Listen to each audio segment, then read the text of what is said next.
እንግዲህ በዚህ መድረክ የህወሓት ሰዎች እንዲገኙ ተጋብዘዋል። ግን ዶክተር ደብረጽዮን ግብዣው ተልኮላቸው የነበረ ቢሆንም አልተገኙም። ከዚህ በኋላ ጦርነት ይቁም፣ አገዛዝ ያብቃ፣ ሰላም ይምጣ በሚሉ እንቅስቃሴዎች ውስጥ መካሄድ ቢጠቅም እንጂ ምንም ጉዳት እንደሌለው ይረዳሉ ብለን እናምናለን። ነገር ግን ከተለያዩ አመለካከቶች የመጡ የአስተያየቶች መወከል አለባቸው ብለናልና በዛሬ ዝግጅታችን ቀጥሎ የሚመጡት ተናጋሪያችን አቶ ስብሐት ነጋ ናቸው። አቶ ስብሐት ለዓመታት የህወሓት ሊቀመንበር የነበሩ ከዛ በኋላም በመንግስት በተለያዩ ማለት የተለያዩ ሚናዎች የነበሯቸውና በተለያዩ ኢኒሺዬቲቭስ ውስጥ የተሳተፉ በፖለቲካ ውስጥ ጉልህ የሆነ ሚና የነበራቸው ሰው ናቸው። አሁን እዚህ በዩናይትድ ስቴትስ በሕክምና ላይ ናቸው፣ ጡረታም ላይ ናቸው። ሀሳባቸው እንዲወከል ቀደም ሲል እንደተላለፉት እንደተገለጹት ሁሉ ጦርነት እንዴት ሊቆም፣ አገዛዝ እንዴት ሊያበቃና ሰላም እንዴት ሊመጣ እንደሚችል ያላቸውን ሀሳብ ያቀርባሉ። አብራችሁን መሆናችሁን ቀጥሉ። ጦርነት ይቁም፣ አገዛዝ ያብቃ፣ ሰላም ይምጣ። ወደ አቶ ስብሐት ነጋ እንሻገራለን። ይቀጥሉ። ታንኪዩ በዚህ ጉዳይ መካፈቴ አመሰግናለሁ። ለአቶ ልደቱ አያሌው በተለይ ደግሞ ኮንሰፕቱ አብሮነት አብሮነት በምን ጉዳይ የሚለው ነው መጠቆም ፈልገው። አብሮነት በጣም ምንም ጭላንጭል አብሮነት የሌለን በታሪካችን ናምበር ዋን በታሪካችን የጋራ አመለካከት መኖር አለብን። ግማሾቻችን ታሪክ በኢትዮጵያ በዓለም በኢትዮጵያ የበለጸገ ታሪክ ያለው የለም። አንዳንዶቻችን ደግሞ በዓለም ያለበለጸገ ወደ ብልጽግና ያልተጠጋ የሚባለው በዓለም ካለው ኋላ ያቀረ ኢትዮጵያ የት ኤክስፖርት ያደርጋል ኤኒ ኢንጂነሪንግ ኢንቨንሽን ኤክስፖርት ያደርጋል። ኤክስፖርቱ ባሪያና ሰሊጥ ብቻ ነው። ስለዚህ በትክክል መረዳት አለብን። ኤርሚያ ወደፊት የጋራ መለካት። ሁለተኛው ኢህአደግ የሚባል ነው መጣ። ኢህአደግ ዘመን ምን ነበር? በሁሉም መለኪያዎች ኢህአደግ ያስመጣው ዘመን መታየት አለበት። በዚህ አንድ ኮሚቴ መቋቋም በዚህ ላይ የጋራ መለካት ሆነ አለበት። ሶስተኛው ወደ ስልጣን የመጣው ቢሮክራቲክ ካፒታሊስቱ ለኢትዮጵያ ምን ፋይዳ አመጣ? ያለፉት የነበሩ ስህተቶች ቀረፈ፣ አስወገደ? በኢህአደግ ዘመን ኮራፕሽን አለኝ ተብሎ የተዘዋወሩ አጠፋቸው ወይስ ቀጠለ? እና ቢሮክራቲክ ካፒታሊዝም of the current regime became number one ተሸካሚ ሁሉም አይነት የሀገር በሽታዎች በስርቅም በመግደልም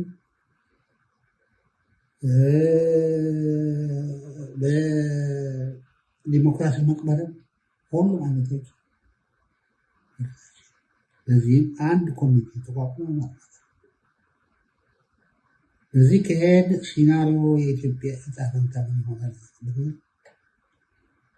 በውስጣችን በእያንዳንዳችን ከዛይ በኦሮሞ በአማራ በእያንዳንዳችን within ourselves and between ourselves and ለውጭ ጠላቶች ደግሞ ከፍስ ነው 34 የውጭ ኃይሎች ብቻቸው በኢትዮጵያ ለጥቅሞች በታክስ ይፈለጋል ነው በእልቂት እና ሲናሪዮ ሁኔታው ነው። ሲናሪዮ ፕሮጀክት የሚያደርግ ነው አንድ መሰረት አብሮነት የሚለው የሆነ ታዲያ እንዴት እንውጣ? የሆኑ ተሸክመን እንዴት እንውጣ? ፓስቱም ፕሬዘንቱም እንደዚህ የሚለው ሶሉሽንስ ህገ መንግስቱና ሀገር ኢፌዴሪ ኢትዮጵያ ፌደራል ሪፐብሊክ አዲስ ኢትዮጵያ ጉጉትና ለፍልቀት ያለው ስህተት አንቀጽ 104 እና 105 ማንኛውም መፍትሄ ያለው በህገ መንግስቱ ውስጥ አብሮ ነው ለምንድን ከህገ መንግስቱ ውጭ ምንም ነገር እና ህገ መንግስቱ የሚያጠናና ያስተምር ነው። ሌላው የህገ መንግስት ይዘን ምን አይነት ስርዓት ነው የሚባለው? ካፒታሊዝም ኤክስትሪምሊ ቻሌንጂንግ ነው። ሪሶርስ የለንም። ያለን ባለሀብት ኢንተርፕረኔሪያል አይደለም። ያለን ሌበርን ሃይል ስኪልድ አይደለም። ጃፓን ሌበር ከስኮትላንድ ከስዊድን የሚወዳደር እንግሊዝ የሚወዳደር ወርወር ቻሌንጅ ያልቃል። ቻሌንጅ አውቀን ያንን መመከት አለብን። ቻሌንጅ ፈተናዎች ማለት ነው። ህዝቡ በሀገሩ ጉዳይ ላይ ንቃቱ መጠናከር አለበት። ለኢትዮጵያ ህዝብ አንድነት የሚያስፈልገው ኃይል በዓለም የለም።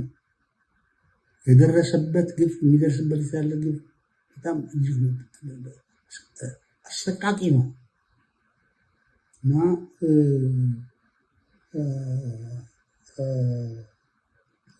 ይሄ ማወቅ አለበት። የህዝብ ጥላት ነው የሚባል ቤት ይመጣል። ኢትዮጵያ አማራ ጥላት ጥላት የት ነበሩ እነዚህ ህዝቦች? በኤሊቱ ሲደበደቡ የነበሩ ናቸው። ስልጣን ነበራቸው። ስልጣን ወስነው ስልጣን ተቆጣጥረው ነው እንትን ያለው ዘርፏል። ህዝብ እንደ ኢትዮጵያ ህዝብ እያንዳንዱ መዋደድ ያለበት መፈቃቀር ያለበት ዓለም ታይቶ የማይታወቅ በሽታ የነበረበት አሁንም ያለበት ሆነ ይሄዱ ንቃት ያለ እንትን መሆን አለበት። ፓርቲ በዓለም በካፒታሊስት ግንባታ ከሌበርና ከካፒታሊስቱ ውጭ ሁለት ጓደኛሞች ናቸው። አንድ የራሳቸው ፖሊሲ ያላቸው ግን ካፒታሊዝም ለመገናኘት የጋራ ነፃ የሆነ ሶቨሬን የሆነ እና የፖለቲካ ምርጫ ቦርድ ይህን ማትኮር ያለብን ለፓርቲዎች በቁጥር ሳይ ፈቃድ ይሰጣል። የብሔር ከሆነ ይሄን ያቁጥር ኢንተርናሽናል ከሆነ ይሄ ቁጥር ዘንድ እንኳን ለስኩል ይከፍት ክራይቴሪያ ኳሊቴቲቭ ወርፎ ክላስ ኦሪየንቴሽኑ አይዲዮሎጂ የሚባል ኮንሰፕት አለ። አይዲዮሎጂ ሰልፍ የካፒታሊዝም ታውቆት ሌሎች ካሉ ፓርቲዎች ከራይ ሰብሳቢዎች ናቸው። ከራይ ሰብሳቢዎች እንደሆነ እናያለን። ሰላም በኢትዮጵያ መከላከያ ሚኒስቴር የሀገር ውስጥ ሰላም ይጠብቅ ታይቶም አይታወቅም። መከላከያ ሚኒስቴር ከውጭ ነው እንጂ ከውጭ የሚመጣው ማለት ለመቀበል ይሄ በዲሞክራሲ ሰላም ውላጅ ነው። ማነው የወለደው? ዲሞክራሲ ማነው የወለደው? ማታ ፍትሃዊ የሆነ እነሱ በማስመጣት እነሱን በማሳደግ ነው ሰላም በጥይት ሰላም ይጥራል። ሰላም ወይዘን ዘፈን ሰላም ቢትዊን ካንትሪስ ደግሞ ዲፕሎማቲካል ነው እንጂ ከሀገር ጋር ግጭትን በጥይት ይፈታል አይባልም። ጅል ነው። ለምንድን ነው ሩሲያና ሩሲያ የምትኮን ነበር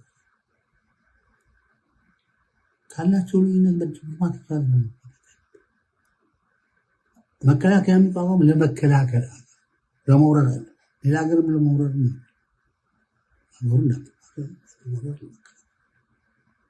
ስለዚህ ከጎረቤትም ዲፕሎማቲካሊ ከሀገር ውስጥም ፖለቲካሊ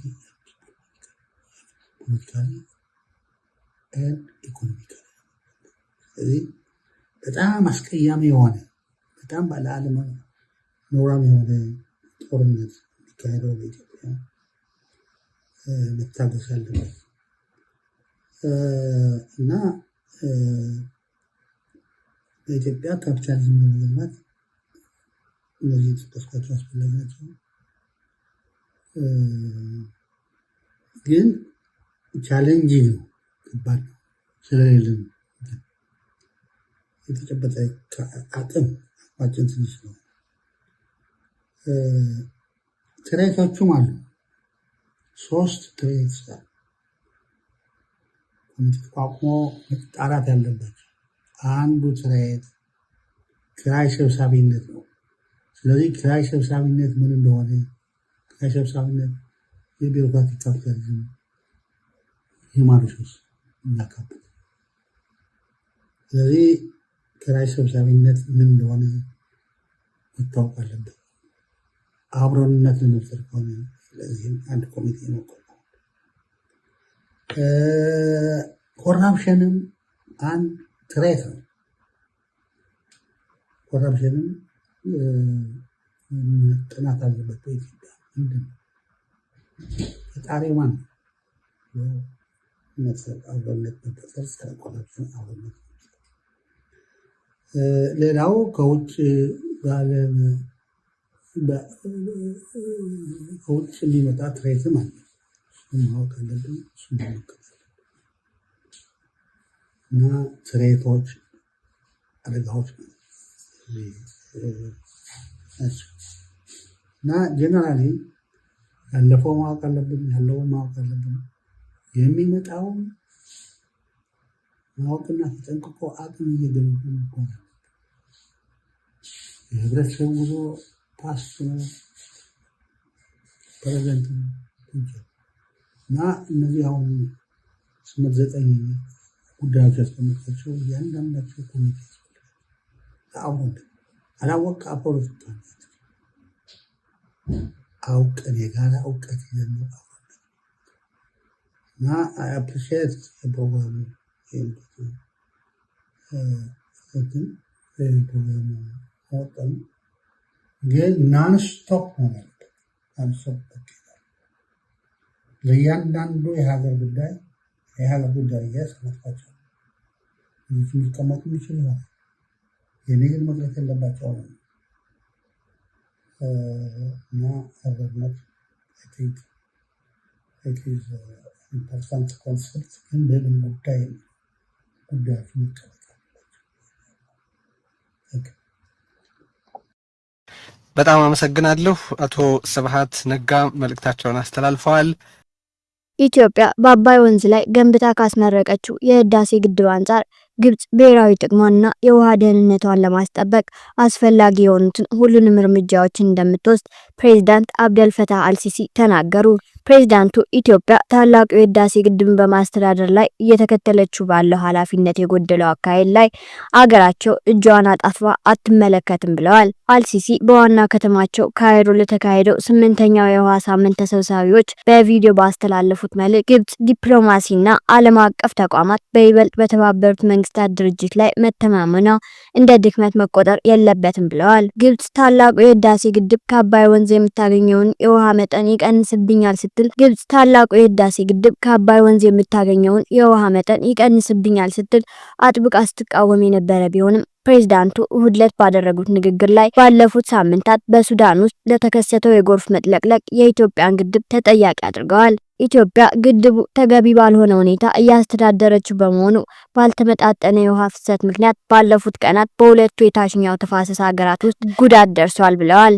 ፕሬዝዳንቱ በንግግራቸው ላይ ከግድቡ ምርቃት ከጥቂት ቀናት በኋላ የተከሰተው ነገር በግድቡ የስራ ሂደት ላይ ህጋዊ አሳሪ ስምምነት እንዲደረስ ያቀረበውን ጥያቄ ትክክል መሆኑን የሚያሳይ ማስረጃ ነው ብለዋል። አልሲሲ ኢትዮጵያ የታችኛው ተፋሰስ ሀገራትን አስቀድማ ሳታሳውቅ ወይም ሳትተባበር ወጥነት የሌለው ውሃ ትለቃለች ሲሉም ወንጅለዋታል። የኢትዮጵያ የውሃና ኢነርጂ ሚኒስቴር ግብጽ ህዳሴ ግድብ በአግባቡ ባለመተዳደሩ ምክንያት የተለቀቀ ውሃ በሱዳን ጎርፍ እንዳስከተለ በመግለጽ ከዚህ በፊት ያወጣቸውን መግለጫ በሐሰት የተሞላና ተንኮል አዘል በማለት ውድቅ ማድረጉ ይታወሳል። ታላቁ የኢትዮጵያ ህዳሴ ግድብ ባይኖር ኑሮ ባለፉት ወራት በኢትዮጵያ ደጋማ ቦታዎች የታየው ከፍተኛ ዝናብ ሱዳንና ግብጽ ውስጥ በሰው ህይወትና በመሰረተ ልማት ላይ ታሪካዊ ውድመት ሊያደርስ ይችል እንደነበር በመግለጽ በወቅቱ ምላሽ ሰጥተዋል። አልሲሲ አገራቸው የወሰደቻቸውን የዲፕሎማሲ እርምጃዎች የጥንካሬ መገለጫ፣ የብስለትና በንግግር የማመንና የናይል ተፋሰስ ሀገራትን ፍላጎት አደጋ ላይ ሳይጥሉ ለመጠበቅ የተደረገ መሆኑን አክለዋል። የግብፁ ፕሬዝዳንት ድርቅና የውሃ መጥለቅለቅ በሚኖሩበት ወቅት የውሃ አለቃቀቅን ለመቆጣጠር የሚያስችል አሳሪ የሆነ ስምምነት በሁለቱ የታችኛው ተፋሰስ ሀገራት ያካተተ ስምምነት እንዲኖር የጠየቁ ሲሆን በላይኛው የተፋሰስ ሀገራት የእድገት ፍላጎትና የታችኛውን ተፋሰስ ሀገራት ከጉዳት ለመከላከል በሚኖር ሚዛን መካከል ብቸኛው አማራጭ ነው ብለዋል። ፕሬዝዳንቱ ግብጽ በአባይ ወንዝ ላይ የሚኖርን የተናጠል እርምጃን የማትቀበለው ዓለም አቀፍ አሰራሮችና ስምምነቶችን ወደ ጎን ስለሚል የተፋሰሱ አገራትን ፍላጎት ስጋት ላይ ስለሚጥል እንዲሁም የፍትህንና መረጋጋት መርሆችን ዝቅ ስለሚያደርግ መሆኑን በንግግራቸው ላይ አንስተዋል። ልማት የአንድ ሀገር ብቻ ጉዳይ አይደለም ያሉት አልሲሲ የወንዙ ህዝቦች የጋራ በሆነ ኃላፊነትና በትብብር ብቻ ሊጠበቅ የሚችል መብት ነው፣ የተናጠል እርምጃ አይደለም ብለዋል። በህዳሴ ግድብ ግንባታ ወቅት ለ14 ዓመታት በተለያየ ዙር የተደረገውን ድርድር የጠቀሱት ፕሬዝዳንቱ የሁሉንም ፍላጎት ከግምት ያስገባ አሳሪ ህግና በመብቶችና በግዴታዎች መካከል ሚዛን የጠበቀ አስገዳጅ ስምምነትን ታሳቢ ያደረገ ፍትሃዊና ብልሃት የተሞላው የዲፕሎማሲ መንገድ እንደነበር ተናግረዋል። ፕሬዝዳንቱ በንግግራቸው ካይሮ ኢትዮጵያ ያስቀመጠቻቸውን የልማት ግቦች የሚያሟሉ በርካታ ጥሩ ቴክኒካዊ አማራጮችና የሁለቱን የታችኛው ተፋሰስ ሀገራት ጥቅም የሚያስጠብቅ ሀሳብ አቅርባ እንደነበር ጠቅሰዋል። ነገር ግን እነዚህ የግብጽ አማራጮች የፖለቲካ ፍላጎት ባለመኖሩና በጠባብ የፖለቲካ ሀሳቢዎች የሚመራ የተናጠል እውነታን የመጫን ፍላጎት ብቻ ሊገለጽ በሚችል ግትርነት ተቀባይነት ሳያገኝ ቀርቷል ብለዋል። አልሲሲ ወንዙ የሁሉም የተፋሰሱ መንግስታት የጋራ ንብረትና በብቸኝነት ሊያዝ የማይቻል የጋራ ሀብት ነው በማለት በናይል ላይ ብቸኛ የሉዓላዊነት ሐሰተኛ ይገባኛል ጥያቄ ተቀባይነት እንደሌለው አመልክተዋል። ግብጽ በዓለም ላይ የውሃ እጥረት ካለባቸው ሀገራት መካከል መሆኗን የጠቀሱት ፕሬዝዳንት አልሲሲ ከሀገራቸው 100 ሚሊዮን ህዝብ 98 በመቶ የውሃ ፍላጎታቸውን የሚያገኙት ከአባይ ወንዝ መሆኑን ጠቅሰው የህልውና ጉዳይ ነው ሲሉ አስቀምጠውታል። ፕሬዝዳንቱ አክለውም አገራቸው በአባይ ወንዝ ጉዳይ ላይ ስትከተል የነበረው ዲፕሎማሲያዊ መንገድ የደካማነት ምልክት አለመሆኑን በመጥቀስ ነገር ግን ኢትዮጵያ እየተከተለችው ካለው አካሄድ አኳያ ዝምታን እንደማትመርጥና ጥቅሟን ለማስከበር አስፈላጊ ያለችውን እርምጃ እንደምትወስድ በድጋሚ ተናግረዋል። አልሲሲ ድንበር ተሻጋሪ ወንዞች የተፈጠሩት ዜጎችን ሊከፋፍሉ ሳይሆን ለውርደትና ለትብብር ድልድዮች እንዲሆኑ ነው ብለዋል። የውሃ ደህንነት ቅንጦትና ዘላቂ የልማት አማራጭ አይደለም ካሉ በኋላ እነሱ ሊጠበቁ የሚችሉት በዓለም አቀፍ ሕግ በጋራ ጥቅምና ሁሉንም ተጠቃሚ በሚያደርግ መርህ ላይ በተመሰረተ ፍትሃዊ አጋርነት ብቻ ነው ሲሉ ተናግረዋል። ግብጽና ሱዳን በታላቁ ህዳሴ ግድብ አስተዳደርና የውሃ ሙሌት ላይ ለዓመታት ድርድር ያደረጉ ሲሆን ሁሉንም የሚያስማማ መቋጫ ላይ ሳይደርሱ የግድቡ ግንባታ ተጠናቆ ስራ ጀምሯል። ግብጽ በአፍሪካ ግዙፍ የሆነውን ግድብ ጉዳይ ባለፉት ዓመታት ለተባበሩት መንግስታት ድርጅት፣ ለአፍሪካ ህብረትና ለአረብ ሊግ በማቅረብ በኢትዮጵያ ላይ ጫና ለማሳደር ሞክራለች። በዓለማችን በርዝመቱ የሚታወቀው የአባይ ወንዝ ከ85 በመቶ በላይ ውሃውን የሚያገኘው ከኢትዮጵያ ሲሆን የወንዙን አብዛኛውን ውሃ የምትጠቀመው ግብጽ በኢትዮጵያ የተገነባው ግድብ በበላይነት ስትጠቀምበት የነበረውን የውሃ መጠን ያሳጣኛል የሚል ስጋት ፈጥሮባታል። ግብጽ በአውሮፓውያኑ አቆጣጠር በ1959 የተፈረመውና አብዛኛውን የውሃን ድርሻ የሚሰጣትን የቅኝ ግዛት ስምምነት በመጥቀስ የወንዙን ውሃ ሙሉ በሙሉ በበላይነት ለብቻ የመጠቀም ፍላጎት በማለት ኢትዮጵያ ይህ ሁኔታ መለወጥ እንዳለበት ስትከራከር ቆይታለች። ኢትዮጵያ ከአባይ ወንዝ ላይ ያላት ድርሻዋን ባረጋገጠ መልኩ ፍትሃዊና ምክንያታዊ አጠቃቀም ላይ ስምምነት እንዲደረስና ግንባታው የግብጽን የውሃ ደህንነት ላይ አደጋ እንደማይጥል በተደጋጋሚ ገልጻለች።